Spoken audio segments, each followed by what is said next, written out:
देश में LPG gas की किल्लत, केंद्र सरकार ने लगाया एस्मा। ईरान के साथ इजराइल और अमेरिका के युद्ध के बीच केंद्र सरकार ने देश में प्राकृतिक गैस की आपूर्ति सुनिश्चित करने के लिए बड़ा फैसला लिया है। सरकार ने आवश्यक वस्तु कानून यानी एस्मा लागू करते हुए गैस कंपनियों को प्राथमिकता वाले सेक्टरों के अनुसार गैस सप्लाई करने का आदेश दिया है।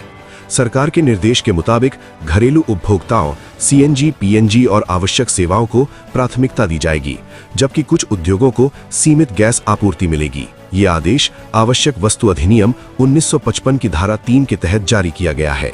यही वो कानून है जिसके आपातकालीन प्रावधानों का इस्तेमाल करके सरकार सप्लाई और वितरण को कंट्रोल करती है।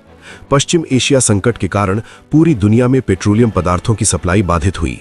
इस कारण कच्चे तेल का दाम $110 प्रति बैरल को भी पार कर गया है। देश में कमर्शियल कुकिंग गैस सिलेंडरों की भारी कमी हो गई है। इस कारण होटल इंडस्ट्री ने गंभीर चिंता जताई है।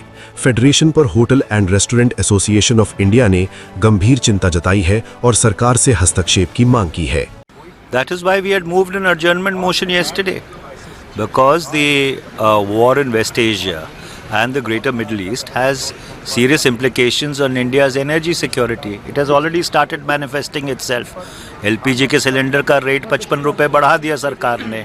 अब आप बता रहे हैं कि बेंगलुरु में, मुंबई में, बाकी जगह के ऊपर जो कुकिंग गैस है उसकी शॉर्टेज शुरू हो गई है।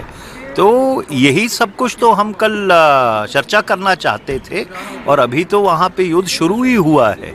अगर युद्ध लंबा चल गया तो भारत की जो ऊर्जा सुरक्षा है, भारत की जो स्ट्रेटेजिक ऑटोनॉमी है, उसके ऊपर इसका क्या असर पड़ेगा। इसीलिए हमने कल स्थगन प्रस्ताव दिया था। इसीलिए सामूहिक विपक्ष ये चाह रहा था कि विदेश मंत्री के बयान के बाद इसके ऊपर बहस होनी चाहिए।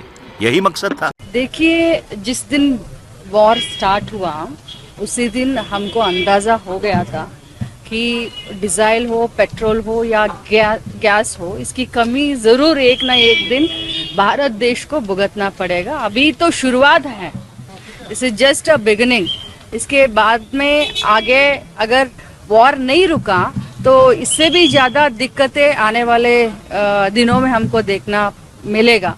लेकिन मैं इतना कहना चाहती हूँ, definitely Karnataka government will intervene कि जैसे हमको उनको सहायता के लिए क्या करना चाहिए, हम डेफिनेटली इंटरवीन करेंगे। लेकिन किसकी जिम्मेदारी है? ये तो जिम्मेदारी है केंद्र सरकार की। केंद्र सरकार को सोचना चाहिए था। आज अगर पेट्रोल डीजल का अगर इतना हाहाकार उठ गया है तो बिकॉज ऑफ सेंट्रल गवर्नमेंट की नीतियों से।